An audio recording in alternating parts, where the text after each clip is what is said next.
do Senhor, igreja? Aproveitando que os irmãos se encontram em pé, abra a Bíblia comigo em João 17, em nome de Jesus. Após nós fazermos a leitura do tema a qual nos foi proposto nessa noite de hoje, farei eu os agradecimentos. Mas para que não possa cansar de em pé, eu já vou pedir para que os irmãos abram comigo e a gente faça a leitura desse texto tão maravilhoso da palavra de Deus. Glórias a Jesus. Aleluia. Todos acharam que isso é uma verdade? Posso ouvir um amém? Amém. Glória a Deus. João 17, versículo 3, a palavra diz assim: e a vida eterna é esta, que conheçam a Ti só, o único Deus verdadeiro, e a Jesus Cristo, a quem o enviaste. Pode tomar seu assento, glorificando a Deus, engrandecendo o nome santo do Senhor. Meus irmãos, eu me sinto muito honrado nessa noite de hoje poder estar aqui reunido com essa amada igreja, conhecendo um novo povo, ou melhor dizendo, para mim é novo, né? Mas para o Senhor não é novo não. Um povo que era para você juntamente comigo, vendo nossos amigos da Vicente perto, glória a Deus, ter conhecido muitos amigos aqui, podendo estar junto. Eu me lembro que eu estava conversando com o meu primo, Cleber, ali, quando eu tive a primeira oportunidade de estar dentro desse ministério, se eu não me engano, foi no ano de 2014, quando a igreja ainda era uma daquelas ruazinhas, pastor Isaías, próximo à praça principal. Era por ali, não era a igreja? Não daquelas suas paralelas ali? Deus me deu a mão e o Senhor, assim, então, ali nos recebeu. Ali está falando do amor de Cristo. E fico muito honrado, irmãos, de poder estar aqui hoje, juntamente com esse grupo maravilhoso, com esses irmãos maravilhosos, podendo engrandecer e louvar o nome santo do Senhor. Já sentimos a presença de Deus com os unidos que amamos em nome do Senhor Jesus. E nesse momento eles meditar na palavra de Deus. Mas antes de propriamente entrar, eu gostaria de expressar aqui meus agradecimentos ao pastor Isaías. Eu fiz uma colinha, tá, pastor? Porque apesar do postinho novo, a mente já está muito avançada. A sua esposa, a irmã Valéria, o Cleber me mostrou, acho que a irmã Valéria não está aqui. Não, o senhor, mulher de pastor, esse não para nunca. É incansável. A gente cansa, mas elas não cansam, não, viu, pastor? Elas estão sempre com o braço firme. A nossa irmã Hélio, companheira de ministério, aí juntamente com esse grupo lindo de adolescente, o nosso irmão Abimael. Eu fiquei sabendo, Abimael, que tu está namorando. Eu falei para ela assim: me passa o nome da namorada que eu já quero promover o noivado. A sua namorada também é uma barba. Eu me sinto honrado de hoje poder estar aqui juntamente com você. Por favor, faça. Noiva nova, eu vou comer bolo, ver casamento. Esse dia minha esposa estava falando comigo assim: amor, foi tempo que não vai no casamento. Eu falei para ela: acho que vai ser hoje. Vai que sai lá, né, pastor Isaías?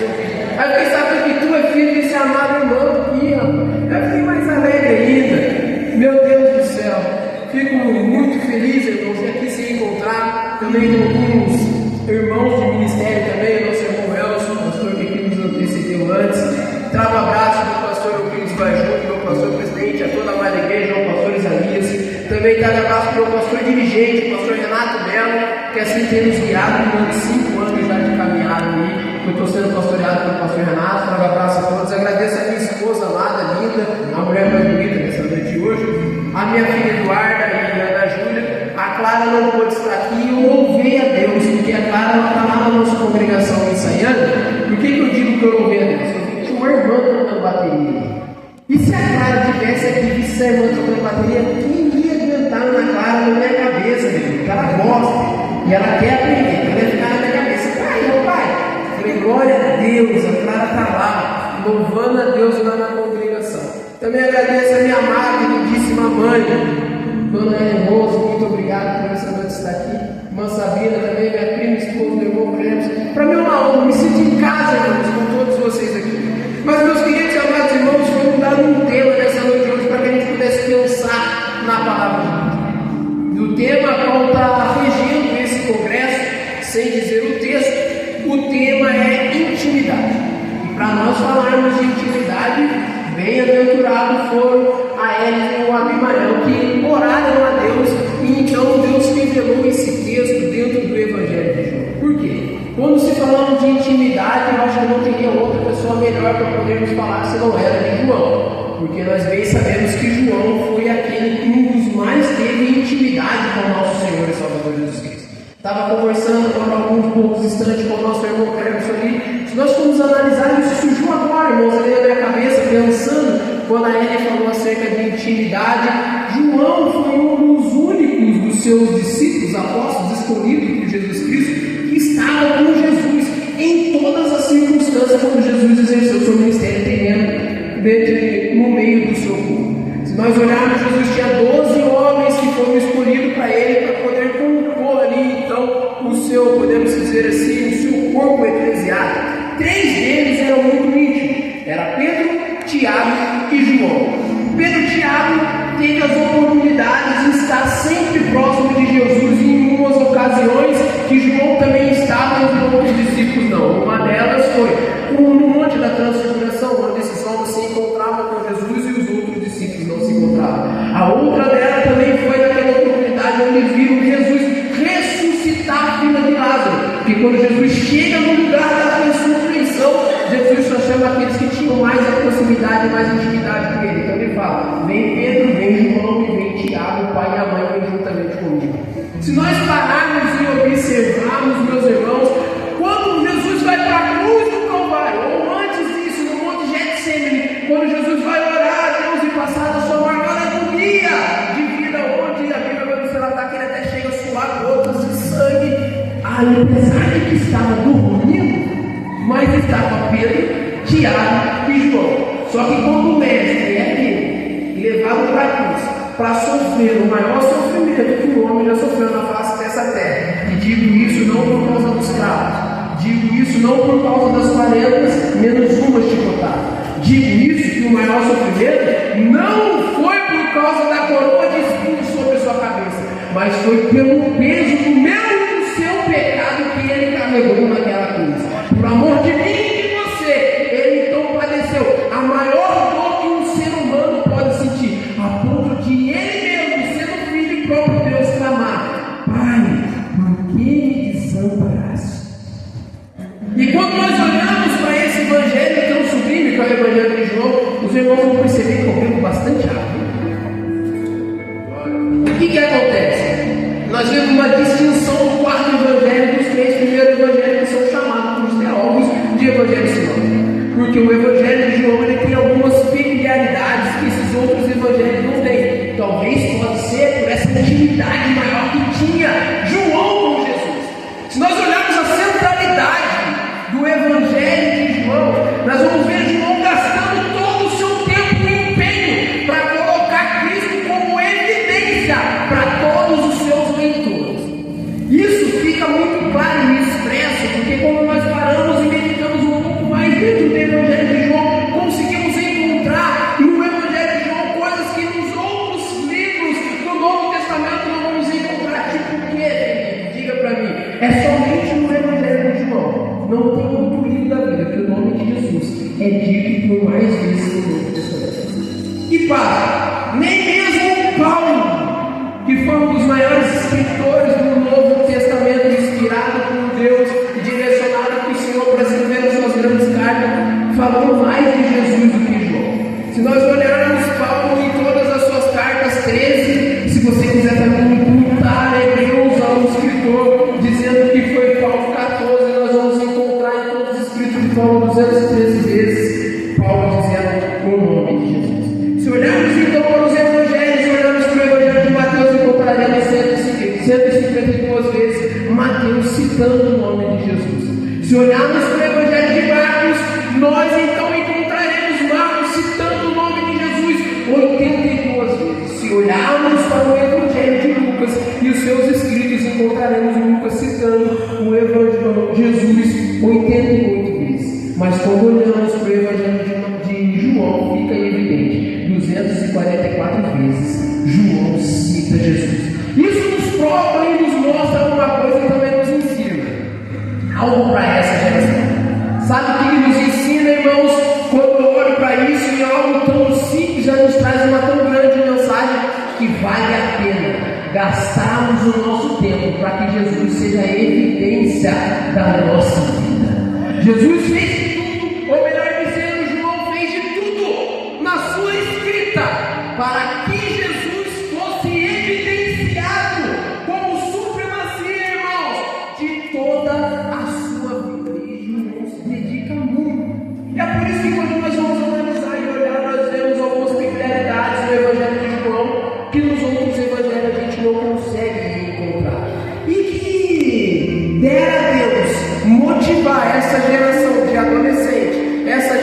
os jovens, para que nós, no nosso tempo, sejamos igual a João, para que assim então no futuro, se Cristo não voltar para buscar e arrebatar a sua igreja, quando lembrarmos do dia de hoje, alguém possa dizer e falar assim: teve um povo lá no Araracama, na de Rio de Janeiro, que gastou o seu tempo e gastou com muito, irmãos, dedicação, para que Jesus fosse evidência sobre a sua vida. Porque dizem por aí que essa geração é uma geração perdida. Eu já contrario sobre isso. Essa geração é a melhor geração que tem. É a geração, sim, irmãos, a geração do avivamento. Porque se nós pararmos e olharmos em toda a caminhada da igreja sobre a terra, toda ela nos tem avivado a sua igreja. Então, por que nós não seremos diferentes? Por que nós seremos diferentes? Nós vamos ser, sim, a geração do avivamento. Enquanto muitos lá fora se perdem, então nós apoiamos.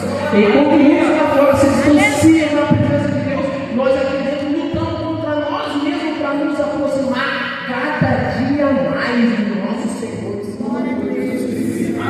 Se nós formos pararmos para analisarmos esse evangelho, o evangelho de João, nós vamos observar e encontrar, meus irmãos. Como dizem os irmãos, eu estou ficando velhinho, irmãos, então tem que fazer colinha, porque senão eu acabo esquecendo. Nós vamos ver algo impressionante, porque João, ele meio que faz uma divisão sobre a caminhada de Jesus sobre a terra. Se nós olharmos e analisarmos do capítulo de número 1 até o capítulo número 12, Davi, me ajuda aí. Em Ré maior, tu és. Vai seguindo essa pegada aí, que eu fiquei 2 horas lendo e escutando esse louvor sem cessar. Então, o mistério da mensagem está dentro. Então, o que acontece? Quando a gente olha o Evangelho de João, a gente vai ver que João meio que faz uma divisão desse Evangelho para explicar a vida e caminhada terrena de Jesus. E essa primeira parte desse Evangelho vai do capítulo 1 ao capítulo de número 12, aonde a gente encontra Jesus sendo apresentado por João no seu ministério público, irmãos. E aqui vai abranger um período que João vai contar essa história de 3 anos a 3 anos e meio, quando Jesus está ministrando o seu evangelho sobre toda a humanidade e exercendo o seu ministério público. Quando a gente pega dentro do evangelho de João e vamos dar uma estudada do versículo 13 até mesmo o capítulo 13, até mesmo o capítulo de número 21, nós vamos ver agora que João ele dedica o seu tempo para mostrar o ministério privado de Jesus com intimidade aos seus discípulos. E aqui é interessante nós pararmos e pensarmos nisso, porque é dentro desse contexto aqui agora que nós nos encontramos nessa noite, dentro do capítulo de número 17. Por que é dentro desse contexto? No primeira parte desse evangelho, João ele enfatiza os milagres de Jesus. Quanto na segunda parte, João quer enfatizar então a intimidade dos discursos de Jesus, quando Jesus está falando aos seus discípulos acerca do Pai. Então, o que acontece? Você pega no capítulo de número 13, que a gente vai pegar ali, quando Jesus vai lavar os pés dos seus discípulos, ensinar a servidão, e começa a expressar a esses homens que está chegando o tempo, está chegando a hora. E tudo isso acontece, meus irmãos, no capítulo de número 13 até o capítulo de número 20, no período de 4 dias, exceto o capítulo de número 21. Jesus agora está gastando tempo, irmãos, para falar para seus discípulos acerca do Pai. Só que quando a gente chega no capítulo de número 17, e aqui eu acho maravilhoso, eu estava compartilhando isso com o Clebson, o pastor Hernandes Lopes solta uma frase sobre esse capítulo que é algo de impactar as nossas almas. Hernandes Lopes vai dizer que o capítulo de número 17 foi a oportunidade que Jesus Cristo nos deu de entrar no Santo dos Santos, onde a gente pode perceber o Filho, Deus Filho, agora rasgando as suas vestes e expressando ao Deus Pai o seu maior desejo do seu coração em prol da humanidade, aonde Jesus faz uma oração, e essa oração se divide por 3. A primeira parte, Jesus ora por si mesmo. A segunda parte, Jesus ora para os seus discípulos, pedindo para que Deus os guarde e para que Deus os conduza à santificação. E a terceira parte é maravilhosa, porque engloba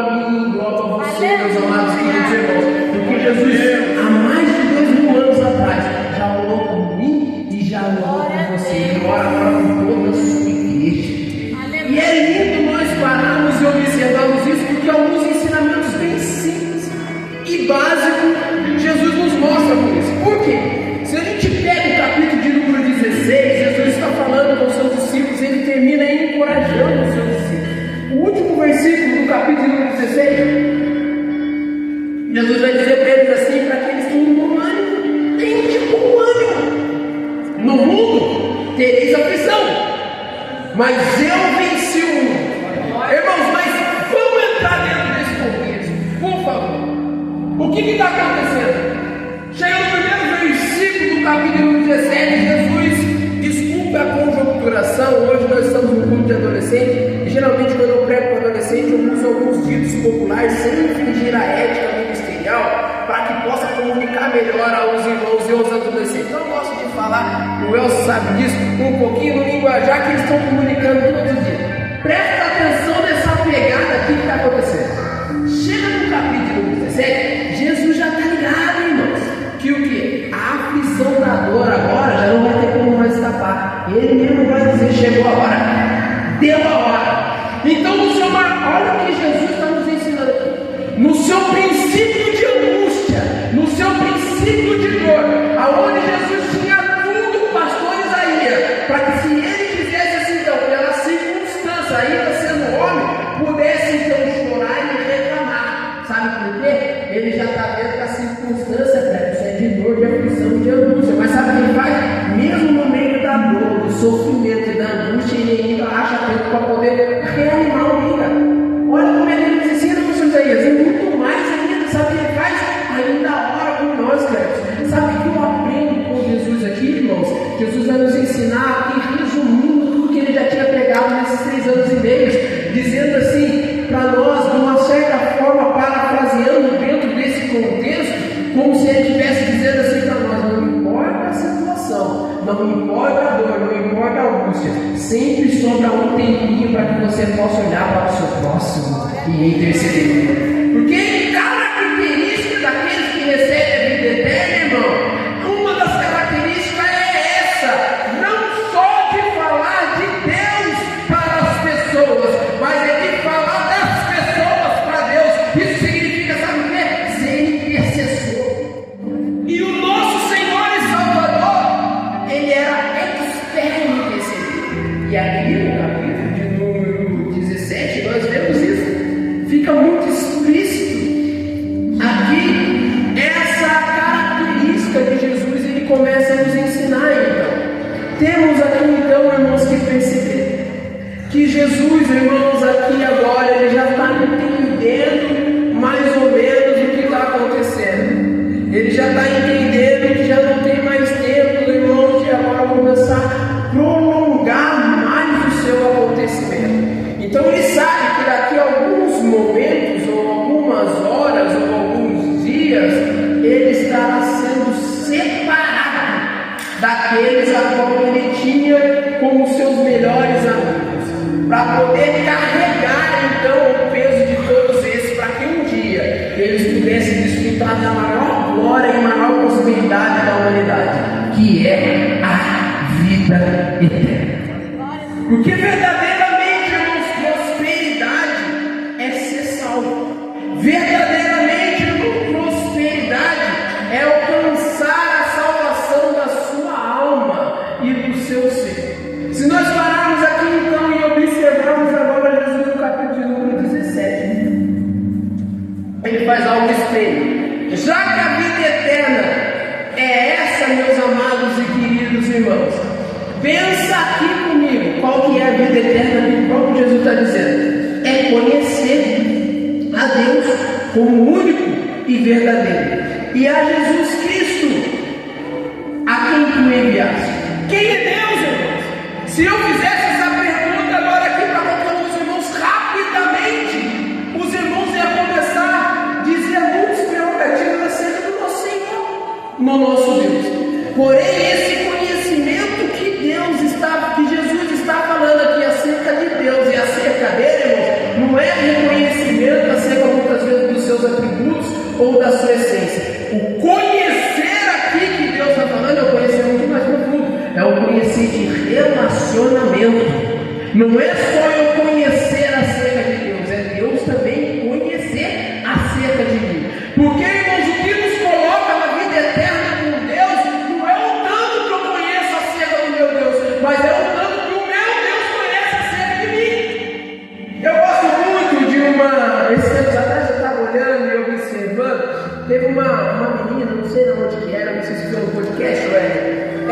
fazer uma analogia acerca de nós conhecemos a Deus e Deus nos conhecemos.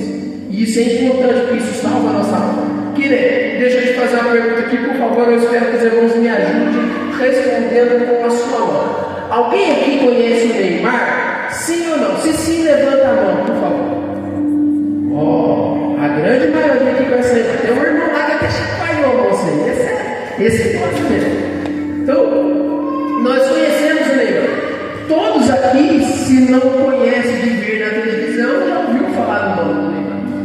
Então, todos nós podemos aqui então chegar no resumo, que nós conhecemos o Neymar. Aí agora eu vou fazer uma conjecturação. Eu não sei onde esse homem mora, não. Eu nunca nem vi esse cara aqui. Mas imagine agora, eu conheço o Neymar, certo? Conheço ele. Imagine agora, vamos supor vocês que Neymar morasse aqui pertinho de nós, no Vilares Marinho. Eu chegasse lá, ele chegasse na portaria e encontrasse lá o guarda e falasse assim, o guarda perguntasse, onde você vai? Estou falando na casa do Neymar. Aí o guarda vai pedir meus dados, dizendo, quem é você? Eu vou falar, eu sou Felipe Leite Dias. Sou presbítero da Assembleia de Deus, líder da FADEC, Força Adolescente da Assembleia de Deus em Vila Megado. Sou eu. Aí o cara bate o telefone pro Neymar na costa. Ô Neymar, presbítero, tá aqui na porta querendo entrar. Neymar, o líder dos adolescentes da FATEC, da Força Adolescente da Assembleia de Deus, tá aqui querendo entrar. O Neymar vai falar assim, nunca nem vi, velho. Mas ele disse que te conhece. O importante não tanto que eu falo que eu conheço as pessoas, o importante é tanto que as pessoas conhecem mim, pastor Isaías, porque vai chegar no grande dia, vai ter grandes pessoas que vão dizer assim, Senhor, em teu nome eu preguei, em teu nome eu expulsei demônios, em teu nome, Senhor, eu fiz milagres e maravilhas. Você vai escutar a pior palavra que o ser humano pode escutar. Apartai de mim, irmão, porque eu não vos conheço. Então é o tanto quanto nós conhecemos acerca de Deus, é o quanto nós deixamos Deus conhecer acerca de nós mesmos. Isso nos conduzirá à vida eterna. Sabe o que é isso, irmãos? Intimidade. Isso é intimidade. É rasgar as vestes diante daquele que tem poder de olhar para a podridão da nossa alma e nos trazer um perdão. E por falar de perdão, Jesus é profissa, porque não tem como a gente falar de vida eterna sobre não falar de perdão. E é interessante que Jesus aqui ele nos ensina algo nesse capítulo 17. Em meio ao seu início de dor, em meio ao seu início de angústia, ele ainda arruma tempo, como eu já disse para vocês, para animar e também para poder orar uns pelos outros. E é interessante que o Evangelho se consiste muito nisso. Se nós olharmos o Novo Testamento, nós vamos ver que as boas novas de salvação muitas vezes não é sobre mim, mas é sobre o outro que está do meu lado. Porque a Bíblia vai nos orientar que nós devemos orar uns pelos outros. A Bíblia vai nos orientar que nós devemos carregar os fardos uns dos outros. A Bíblia vai nos orientar que devemos perdoar. E aqui o cara aperta com pecados uns dos outros. E o próprio Jesus, quando está prestes a ensinar os seus discípulos a orar, ele fala assim, deixa eu falar um negócio assim. Se quando você for orar, Mateus 6, versículo 14, tiver um probleminha com alguém só, por favor, por mim, vai lá e peça perdão para ele. Porque se tu não perdoar, o Pai Celestial que está no céu também não nos perdoará. Mas o perdão é o principal que nos joga dentro da eternidade. E como queremos ser conhecidos do Senhor se dentro de nós não conseguir, rapaz, falar de perdão, dá um treino. Porque é bom a gente falar das coisas boas da vida. Porque quando a gente fala em liberar perdão, a gente fala de dor. Quando a gente fala em liberar perdão, a gente fala de mágoa. Quando a gente fala em liberar perdão, a gente fala de algo que é uma ferida que sempre está aberta, que sempre quando toca dói. Porque para a gente perdoar, irmãos, a gente precisa morrer. Morrer para o nosso ego, morrer para o nosso eu, morrer até mesmo para nossas próprias vontades, assim como Jesus fez nos ensinos. Não vivendo mais agora a sua vontade, mas vivendo a vontade daquele que me chamou. Porque a vontade de Jesus, pela uma das suas últimas orações, irmão, deixa eu falar a verdade para vocês, não estava muito querendo enfrentar a cruz, não. A ponto de orar a Deus e dizer assim, Pai, se possível, aparta de mim esse cálice. mas todavia seja feita a sua vontade. Ele expressa o seu desejo em meio à dificuldade, mas lembra da obediência em meio ao seu chamado. Se fui chamado para isso, Pai, se possível, se aparte de mim esse caso, mas todavia seja feita a sua vontade. E a vida eterna é essa, que consistimos em conhecer a Deus como único e verdadeiro, e a Jesus Cristo a quem Ele enviasse. Se eu começasse a falar acerca de Deus aqui, nós podemos de forma bem simples resumir como a Bíblia Sagrada apresenta a Deus. A gente poderia vir de Gênesis a Apocalipse e ver Deus sendo apresentado em todos os livros da Bíblia. Nós conseguimos observar que Deus ele foi de forma bem simples e resumida aqui. Deus foi o libertador, Deus foi o provedor, Deus foi o rei dos reis, Deus foi Senhor do Senhor. Como libertador, o povo estava escravizado por 400 anos, vivendo 430 dentro do Egito. E agora, quando o povo transformou em angústia e dificuldade, esse povo ora e Deus sendo libertador. A Bíblia vai nos dizer em Êxodo 3 que ele viu e ouviu o clamor do seu povo. E então levantou um homem para que pudesse libertar da escravidão humana que no caso estava vindo pela vida do faraó no Egito. E Deus então liberta. Só que não parou por aí, porque depois do homem ser libertado da mão do homem, o homem que é liberto do sofrimento que o homem causa, o homem ainda continua aprisionado, irmãos. E Deus é libertador. O homem está aprisionado no quê? Nos seus próprios delitos e pecados. Deus olhando para ela assim: eu preciso mais uma vez libertar esse povo. E agora então ele não levanta mais Moisés. Agora então João vai dizer no seu capítulo número 3, no seu versículo 16, que Deus amou o mundo de tal maneira que enviou o seu único filho, e filho unigênito da sua mesma essência, o único gerado por ele mesmo, e agora para nos libertar. Mas não mais de uma escravidão humana, mas sim de uma escravidão que está habitada dentro de nós, que é o nosso próprio egocentrismo, os pecados que nós habitamos. E agora ele envia o seu Filho Jesus. Se nós formos falar assim, como Deus se apresentando como provedor, o tempo não para, o tempo é inimigo. Nossa Deus, ele corre que nem uma flecha. Deixa eu ver aqui na oração. Vamos glória. Nós vamos falar como Deus, como provedor, irmãos, a gente vai parar e observar.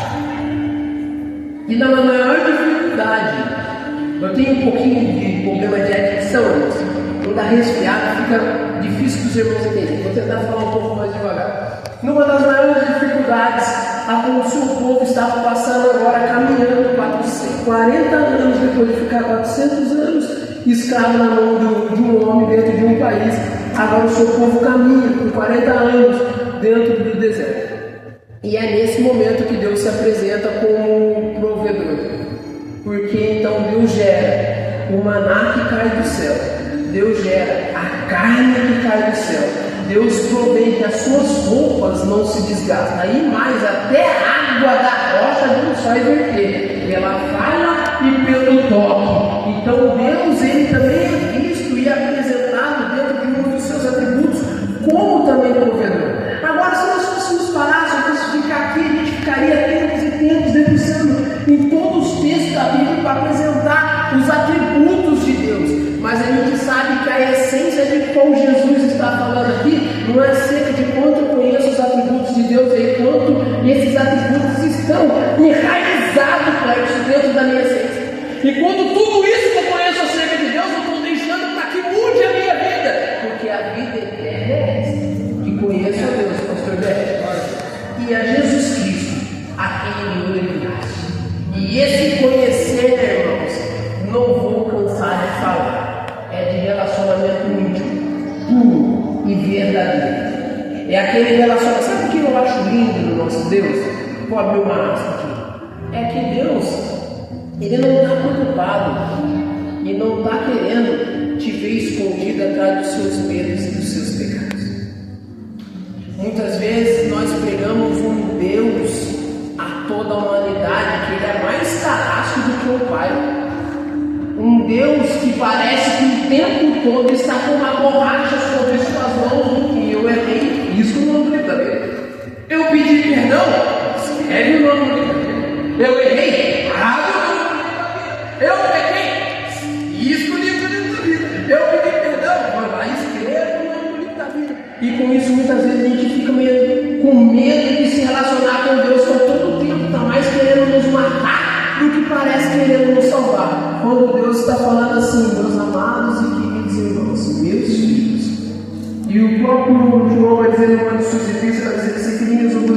isso para que não pequeis. Mas se pecares, sabe-se de uma coisa: você tem um advogado justo e fiel diante do Pai que intercede por vós. O que nos tira da vida eterna, irmãos? Calma, antes de se chamar o Felipe direto. Calma. O que nos tira da vida eterna não é os nossos pecados. E o próprio sistema. O que nos tira da vida eterna são as nossas iniquidades. Porque você sabe o que é iniquidade? É aquele pecado que eu faço, pratico, não peço perdão, eu jogo aqui por debaixo desse tapete. Escondo do pastor Cleves, do pastor Roberto, do pastor Isaías, escondo da Ellen, escondo de todos. Mas Deus, eu não consigo esconder. E esse pecado, ele acaba se tornando diante de nós até mesmo de estimação. Aquele pecado que a gente estima, a gente carrega no bolso, a gente não está falando de celular, não, irmão. Nossa, eu falo um negócio chato, você vai ficar pregando sobre o celular, até parece que não tem texto na Bíblia, eu só no celular. Pecado sempre existiu, antes do celular. Antes do celular não existia pecado, antes existia Instagram, não existia pornografia, antes do Instagram não existia prostituição. Então o problema não é o celular, não é o Instagram, não. O pecado também é pior. Então nós temos que largar a mão dessas ideias, e vamos para que muda a nossa vida, que é esse exercício. Vocês lembram que uma certa feita, vou dar um exemplo sobre isso, para poder explicar antes que você acha que eu sou herege. Deus dá uma ordem ao seu povo e agora sobre o seu filho está uma incumbência que é de entrar sobre a maior fortaleza que Deus daria na mão do seu povo, chamado Jericó. Maior fortaleza da época. E esse povo, por debaixo da obediência, fazer tudo que Deus queria. Tudo que Deus queria. Esse povo vai, cumprindo a obediência de Deus, entra em Jericó, que era a maior potência daquela época. Lá em Josué capítulo 6, você vai ver essa narrativa.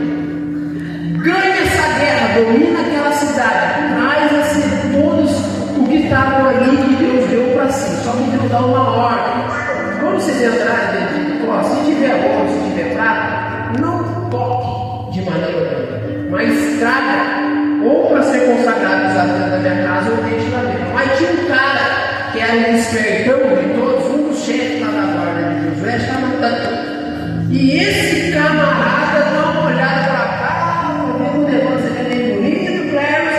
Daí ele faz assim. Eu gosto do pastor Paulo Duarte, apesar de não concordar com algumas colocações dele, mas eu gosto dele.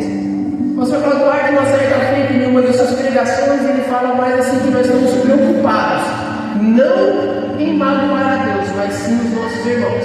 Porque a nossa maior preocupação quando a gente vai exercer alguma coisa que está errada é se alguém está vendo. Então eu fico preocupado se o pastor vai ver, se o líder vai ver, se o irmão vai ver, mas eu esqueço que o pastor e o líder não tem capacidade de me jogar no reino ou jogar no inferno.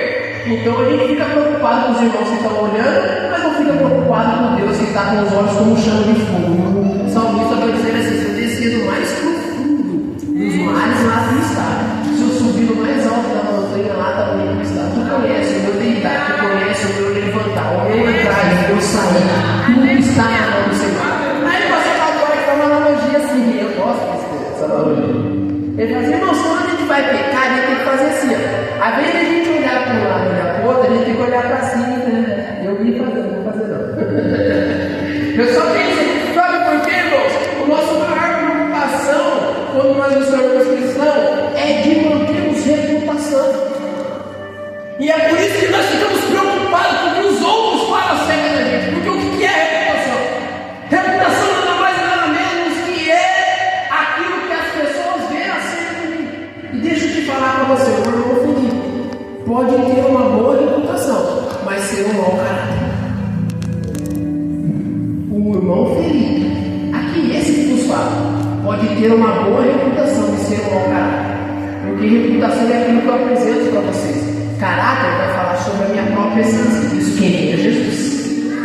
Agora, se eu tiver um caráter transformado pelos atributos de Deus, ao invés de só conhecer os seus atributos, irmão, é impossível de ter uma má reputação. Então, por isso, busquemos sempre intimidade com Deus, a ponto de transformar caráter, não de buscar status, e não de buscar posição, e não de buscar essa reputação. Tem gente que se mata para poder alcançar posicionamentos e visibilidade. porque o céu é suficiente a alcançar a salvação. Porque tudo isso vai passar e vai dar. Deve ser o maior predador que você vê nessa terra é vaidade. A mocidade é vaidade, sabe? Gasta ela como você entender. Mas sabe que no último dia, todos, a trombeta vai soar e cada um trabalha a sua conta. Intimidade, irmãos.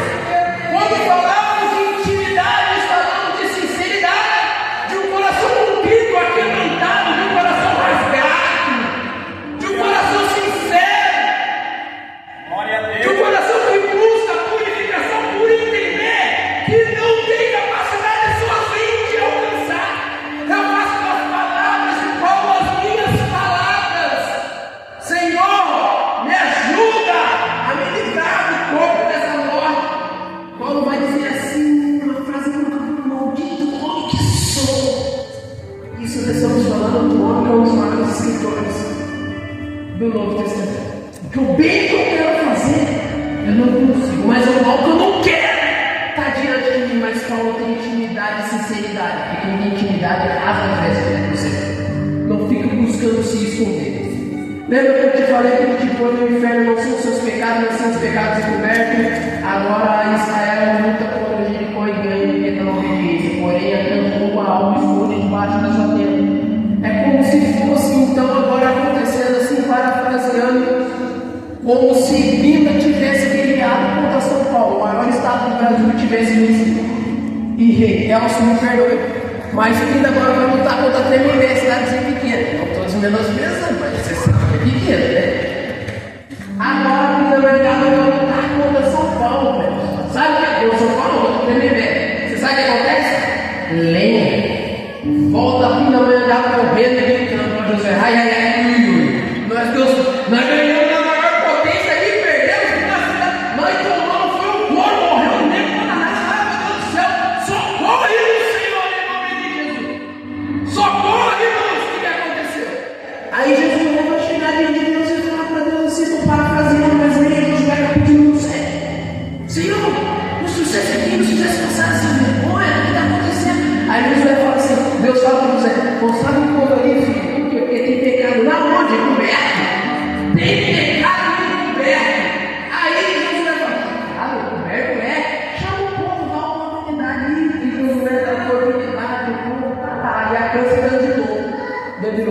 E você sabe qual é o pior de tudo isso, irmão? Eu acho lindo a Bíblia Sagrada, porque nós devemos orar e interceder uns pelos outros a todo tempo. Se você for ver nessa história, quem peca é um homem, mas quem paga é uma nação. Entenda só uma coisa, filho, nós somos um corpo. Se tem alguém doente do seu lado, você tem que chorar, você tem que sofrer, você tem que amar, você tem que fazer de tudo para que esse irmão possa se curar. Você não pode abandonar e deixar de lado, não, senhor. Faz isso não. Não faz isso não, porque ele está dentro do seu corpo, que tem como cabeça o seu Cristo, o seu Salvador. Mas parece, eu não estou falando da Assembleia de Deus Rio de Janeiro nem do Belém, mas parece que a igreja do século XXI amor falar da queda dos outros. A gente fica expondo, cada dia mais é crente matando crente, é crente matando crente. Eu não sei o que está acontecendo, nós estamos doentes. E falando de vida eterna, sem compadecer e sofrer, porque Jesus foi compassível para conosco, sofreu, chorou, por causa do meu pecado, ele não me abandonou. Será que eu tenho, meus irmãos? Será que eu tenho direito de abandonar alguém? Quem tem o direito de me condenar aqui me dá salvação e agora ainda se acha no risco dos outros? Quer ficar metendo todo mundo dentro do inferno? É que não vai ter inferno. Larga a mão desse livro, vai orar, vai fazer como Jesus fez, vai interceder para que Deus guarde em santidade, para que Deus guarde na sua palavra, e Ele vai dizer a palavra é a verdade. E mais lindo ainda, que o outro texto, capítulo 14, no versículo 6, ele vai ser como uma verdade. Eu sou o caminho, eu sou a verdade, eu sou a vida. Quando nós lemos o Evangelho de João, nós temos um entendimento muito pleno que a verdade não é um conjunto ético de ideias, não. Para nós, cristãos, a verdade é uma pessoa, e essa pessoa é Jesus Cristo. É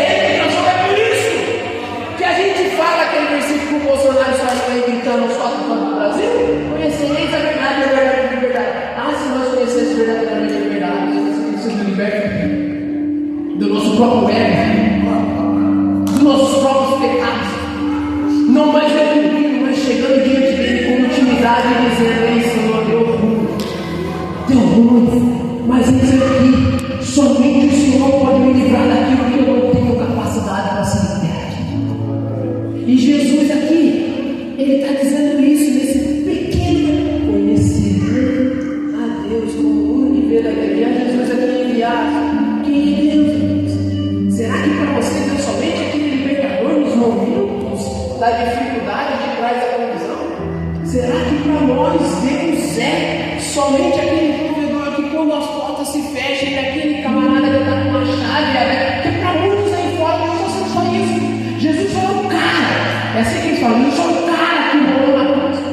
Ou para algumas religiões não está sendo imposto agora. Jesus só é um cara, um ótimo líder de exemplo a ser seguido, a melhor liderança que tivemos no mundo. Será que Jesus é só? Será que o nosso Cristo se resolve nisso?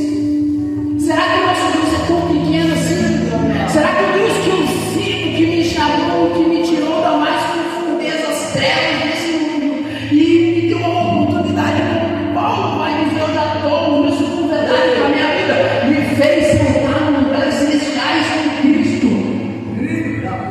Será que eu vou pegar ele e vou resumir somente na própria vida que ele abre para mim? Será que eu vou pegar ele e vou resumir somente no prato de comida que ele dá para comer todo dia? Ou será que eu posso entender que ele é pai? Sendo pai, irmãos, é amoroso, é cuidadoso, é aquele que instrui, mas também repreende o que ama, porque todo pai que tem bom senso e juízo não deixa nenhum dos seus filhos caminhar cada dia mais para o erro, mas pelo contrário, chama para a obediência para que possa alcançar prosperidade. Irmãos, eu vou dizer de novo, você não achar que eu estou falando de dinheiro. Vou dar um exemplo para você achar que prosperidade não é dinheiro. Sabe para mim que é o cara mais próximo da Bíblia? Jeremias. Aí talvez você pode pensar assim, que é bom. Como que Jeremias é mais próximo? É próximo, mas para mim, isso é coisa do Felipe. Eu acho que Jeremias é mais próximo. Você pode achar Isaías, João, quem se der, eu acho Jeremias. Por quê? O camarada recebe uma ordem de Deus. Vai lá e fala com ele. O cara fala com ele, fala lá da primeira cadeia. Quando o cara sai da cadeia, porque ele falou que Deus mandou, Deus fala, vai lá e fala de novo. Eu falo, você vai dar ruim isso daí. Eu já falei uma vez, eu me prendendo. Ele vai lá e obedece de novo, fala, e o rei fala, para da morrer e agora calabouço. E o homem fica no calabouço, sai do calabouço, quando ele sai, fala, agora quase morto. Agora tá tranquilo, velho. Se Deus fala, ele vai lá e de novo ele fala, ai, mas de novo. Sabe onde dá a prosperidade? É na obediência, porque no final você pode ter certeza. Se você não for, eu vou lá na mão e voltarei com ele. Porque é a obediência que nos leva para a vida eterna. Não são os nossos belos conhecimentos que lembramos, mas não são tudo que conheço acerca de Deus, mas é o tanto que Deus conhece acerca de mim. É Deus em mim. E é tão lindo que Jesus vai terminar o final da sua oração dizendo isso. Jesus vai terminar dizendo assim, Senhor, eu te peço para que ele seja um, assim como eu e o Senhor somos um. É eu neles, eles em mim, e eu no Senhor. Oh, que glória, irmão, da vida eterna. Se Jesus estiver em nós, pastor Beto, desculpa, intimidade. Você é filho do pastor Beto? Não, achei que sim, não sabia. Irmão, mamão, eu amo melhor, dá um beijo no braço para a mão. Estou sempre lá com isso. O que acontece, meus amados e queridos irmãos? Olha aqui, presta atenção comigo. Se nós estivermos em Jesus e Jesus estiver em nós, a chave está aqui, irmãos. Não é nós estar em Jesus, é Jesus estar em nós. Sabe o que ele vai dizer? Se tu pedir ao meu Pai, que está no céu, você será concedido. O que muitas vezes a gente pede isso? Não é verdade. Mas não é pede, não recebe. Porque nós estamos em Cristo, na palavra de Deus, não está bem, não. A gente está aqui pregando bonitinho, lindinho, lindo, gravatinha. Mas meu Deus do céu, Jesus está falando assim, de conheça, rapaz. Deixa de ser cara safado, sem vergonha. Vai tirar de baixo aí o que está de perto, Zé. Sabe por quê? Porque o que matou o povo de Israel em Ai não foi a falta de potência humana, foi a falta de obediência. O que vai nos matar e tirar da vida eterna não vai ser a falta de capacidade de conhecimento de Deus.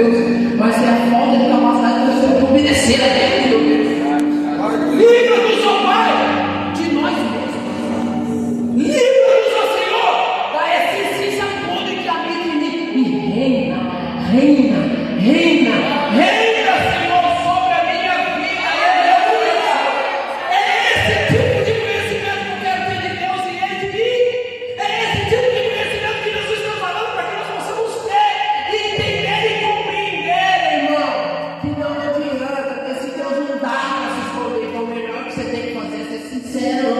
Glória a Deus. Ei, Senhor, quando der ruim, eu costumo dizer para vocês, adolescentes na época, ué, quando dá ruim, Deus fala assim, eu vou mesmo. Olha para vocês verem que lenha que eu fiz. Eu não queria fazer isso, mas eu fiz, me ajuda a não repetir isso de novo. É isso que nos gera salvação e transformação. Lembra quando aquela mulher é levada pelos acusadores diante de Deus, ou melhor dizendo, de Jesus? Jesus fala assim, aí, galera, quem não tem pecado pode molhar a pedra. Vai saindo um para cada lado, a hora que Jesus levanta a cabeça, pergunta para ela, cadê seus acusadores? Ela fala assim, só tem o Senhor. Aí Jesus, ao invés de acusar, porque ele tinha prerrogativa para isso, ele fala assim, vá, filha, mas dá uma hora, pega mais não, ué. Eu sei que você fez errado, mas agora eu não sei fazer, porque eu estou te vendo, vai lá, não pega mais não. Então quando der errado, chega diante de Deus, que não vai jogar você no inferno, ele só vai falar para você assim, ó, vá e não pegues mais. Aleluia. Vai e não pegues mais, intimidade. É para mim não me ensinar primeiro, aí lá, ficou lá, Deus, eu peguei desse sistema, e Deus está vendo com nós, fica todo corpo, mas é assim mesmo, irmão, porque evangelho é isso, é conforto, evangelho é isso, é mudança de caráter, é isso, evangelho não é porta de emprego, não é chave de carro, não é receita, não, irmão, que receita o quê, louco, aqui não é banco para Deus, para dentro dos santos, olha dinheiro, o que é isso, para isso, não, evangelho é transformação de essência, irmão, é mudança de quem eu sou, eu sou, se Deus nos aceitasse, irmão, como nós somos, não precisaria Jesus morrer na cruz, não vai. Essa é uma mentira que está sendo pregada a essa geração nova. Mas Deus não aceita do jeito que você aceita nada. Vai para a cruz, vai se esconder na cruz, vai se transformar pelo sangue. Se não for, vai dar ruim. Vai dar ruim.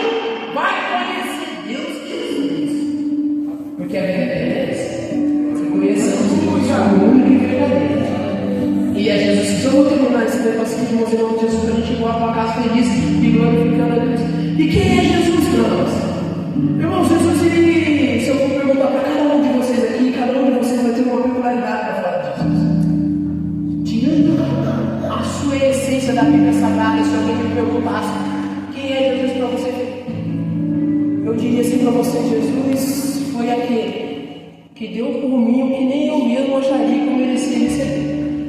Porque ele me tirou da maior expansão, eu não falo do meu testemunho que eu tenho hoje, mas ele me tirou da maior podridão do pecado e me deu a condição de caminhar uma boa carreira. E se a graça dele permanecer sobre mim, o seu Espírito me conduzir todos os dias, eu vou terminar essa carreira.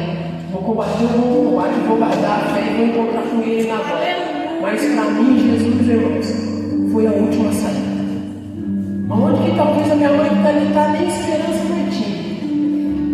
Aonde a minha esposa está nesse encontro juntamente com meus filhos, olhava para a situação e falava assim, cara, dá mais não, assim, acabou que tá zoado, não dá mais. Aí apareceu alguém que me apresentou um Jesus como um Salvador. Aí, meu irmão, eu te disse, não é que transformou esse neguinho aqui, ainda até tão muito dá para pegar o livro de Jesus. Isso que faz só muito tempo. E quem olha antes, meu Deus do céu, fala aí, Davi. Misericórdia. Dá não, Mas Jesus faz essa coisa, irmãos.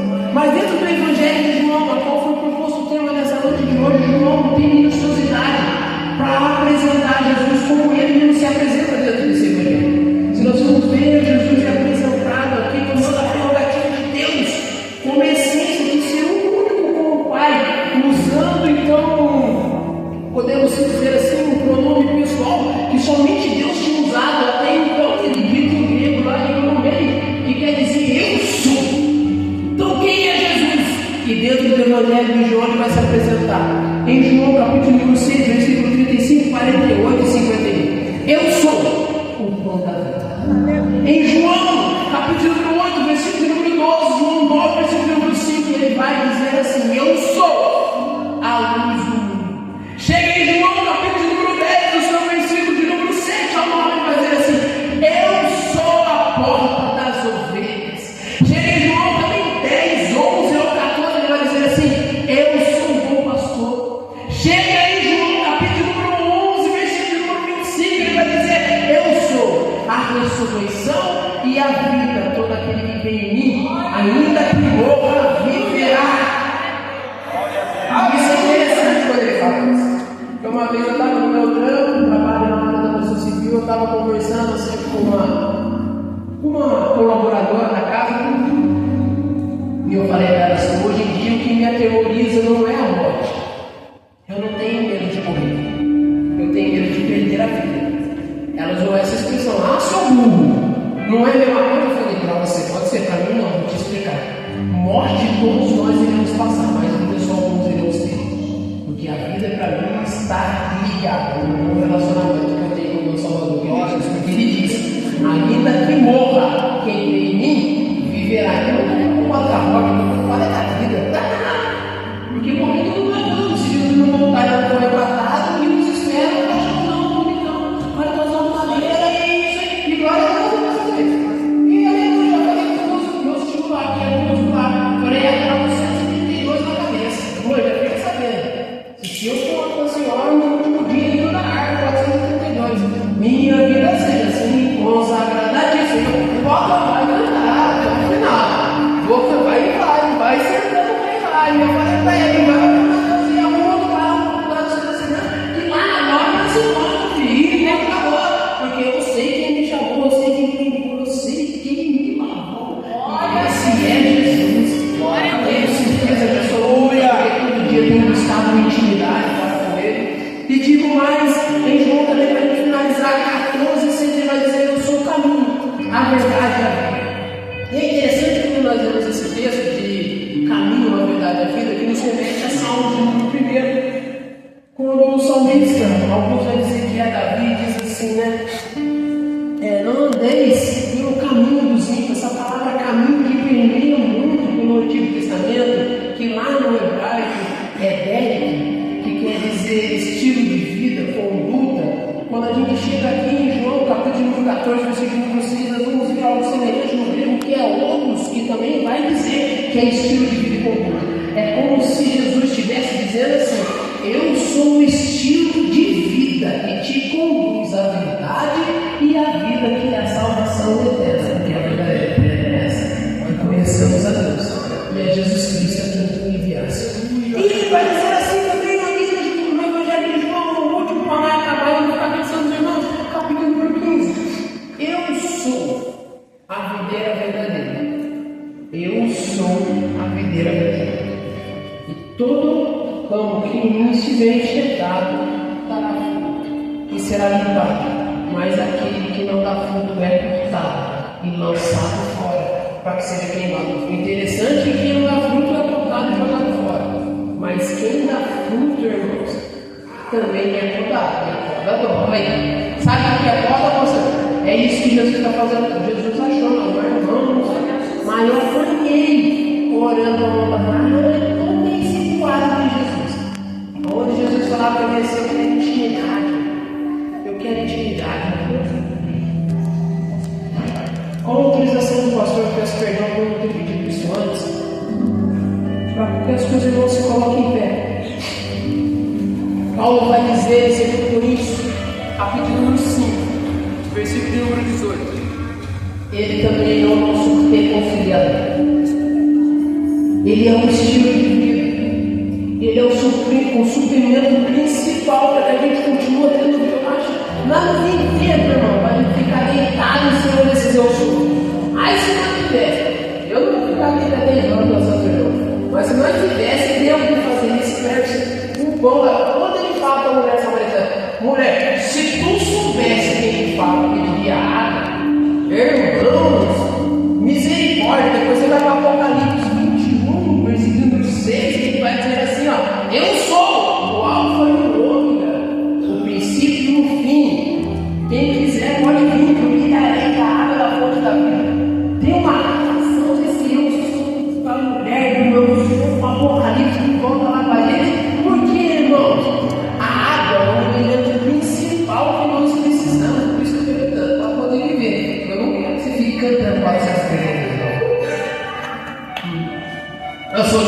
Paulo.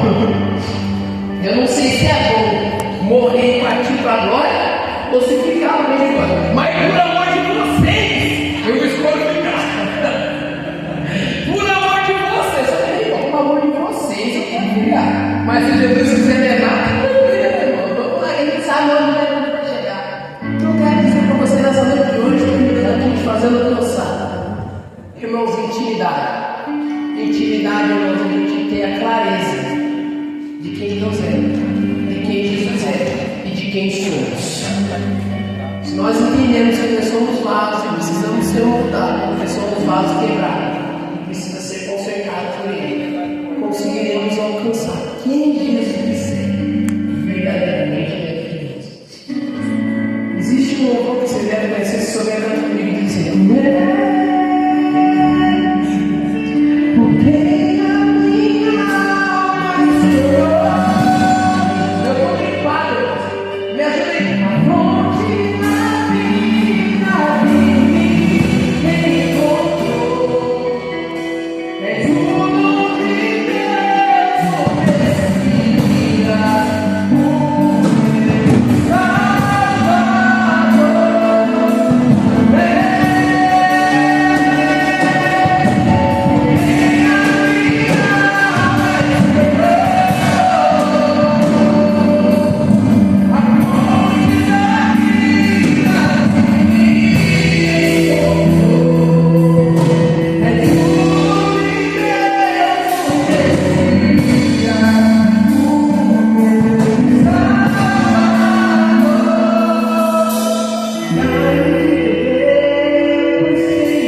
e nos perdoar, nos purificar de toda injustiça. Mas, irmãos, tem que confessar.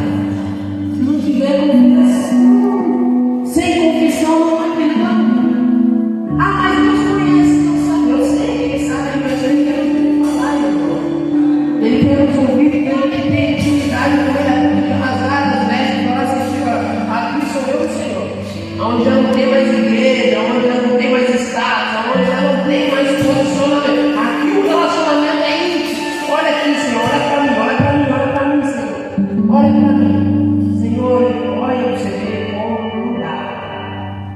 Eu preciso, Senhor. Porque Ele não vai dizer, não é apartável de mim tu que pratica pecado, mas tu que já pratica a iniquidade.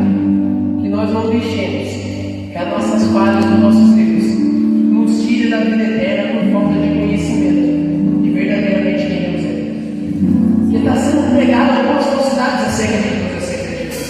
Tem igreja que está esperando ainda o cordeiro vir, irmão. O cordeiro não morde, não. O cordeiro já morreu, já foi imolado. Quem volta agora é leão. Tá? O cordeiro volta, não. O cordeiro morreu. O cordeiro já derramou sangue. Está purificado. Agora, por que fala que quem volta é o leão? E dá tribo de Judá, irmão. Leão mostra poder, leão mostra justiça, leão mostra equidade. Então agora quem volta, irmãos, é leão. E quando esse leão bradar, se eu não tiver alinhadinho, arrumadinho, vai dar ruim para mim. Então que nós possamos, como geração, assim como foi João, que gastou todo o seu tempo para colocar Jesus em evidência. Irmãos, que nós colocamos Jesus em evidência sobre nossas vidas, mas na intimidade, aonde ninguém mais vê. É quando essas luzes se apagarem. É quando o Pai do Senhor fundado e a mesa apostólica for entoada. É ali que verdadeiramente começa o nosso culto. Porque ali somos verdadeiramente Jesus. Porque aqui o ambiente é gostoso e é propício a adorar e glorificar. Aí o pau mora na casa. É no serviço, é na escola, na faculdade. E você sabe uma coisa que eu gosto muito de um grande filósofo? E eu me encerro verdadeiramente agora com essa palavra. Não fale sobre Jesus às pessoas, mas fale das pessoas de Jesus. Pregue a Jesus em todo o tempo. Presta atenção nisso. Pregue Jesus em todo o tempo. Vou dizer de novo porque tem um jeito. Vou falar que nem pregador pentecostal. Labareda de fogo. Olha aqui para mim. Olha aqui para mim. Olha aqui para mim. Todo mundo olha aqui para mim. Pregue a Jesus em todo o tempo. E se preciso for um dia, use palavras. Igreja do século XXI, geração, não vamos quebrar os marcos que esses homens aí, não, pastor Isaías, esses camaradas que fizeram, não vão quebrar, não. Vão quebrar os marcos, esses caras acharam bem. Se eu não me engano, é qual que tem, tem definição, achou bem. Esses homens aqui oraram muito, pagaram muito preço. Vamos quebrar os marcos desses homens, não, vamos continuar pisando. Por que não vai querer a Bíblia no Senhor, velho? Tá doido para trabalhar uma pisa? Vamos pisar, eu estou pisando atrás desses homens aí, irmão. Eu olho para esses homens aí, eu vou me inspirar. Sabe por quê, irmãos? Nós entendemos errado que Jesus e que Deus falou acerca da humanidade. Quando Deus foi criar o homem, ele falou assim: ó, façamos o homem o nosso locutor. Foi isso? Foi isso que Deus falou? Façamos o homem o nosso locutor? Deus falou assim: façamos o homem a nossa imagem e semelhança. A igreja do século XXI aprendeu a falar de Jesus, mas esqueceu de mostrar. Somos uma igreja, estou falando de forma universal, irmãos. Somos uma igreja que diz que vivemos avivamento, mas se morrer longe de Deus. Somos uma igreja, irmãos, e eu prego isso lá dentro da nossa igreja, da nossa sede. Sempre falo isso como missão, então eu aproveito para isso. Que falamos sobre Deus, mas esquecemos de mostrar Deus. É como se nós tivéssemos assim, Cléber. Eu fiquei dizendo para todos, eu te amo. E você fala para mim, eu não estou te ouvindo. E eu chego aqui, eu te amo. Você fala, não estou te ouvindo. Eu falo, tu é surdo, irmão. Você fala, não, fala, não é o que. Nós temos que mudar esse quadro, porque Paulo vai dizer assim, mas em 2 Coríntios, capítulo 3, o verso também de número 3. Ei, entenda-se uma coisa, vós sois carta viva, escrita não com tinta de mãos humanas, mas sim com o Espírito de Deus, aonde é lida por todos os homens. Nesse mesmo capítulo, versículo número 18, ele vai dizer também para Adão a essência da criação humana. Ei, com o rosto descoberto, não vou ter tempo para falar isso, mas é uma referência de Moisés, que quando sobe no monte e volta o carro, faça isso acontecer. Com o rosto descoberto, sendo transformado, dia após dia, pela sua glória, refletimos a imagem do Senhor. Fomos chamados para pregar em todo o tempo. E se precisa um dia for, vamos usar a palavra, mas não deixamos de pregar, porque pregamos muito mais com aquilo que fazemos do que aquilo que falamos. A palavra muitas vezes as pessoas esquecem, mas as atitudes cravam no coração. Que sejamos a geração como João, que fez de tudo, não só para apresentar Cristo como palavra, mas para apresentar Cristo como essência, porque viveu uma intimidade íntima. Vamos entrar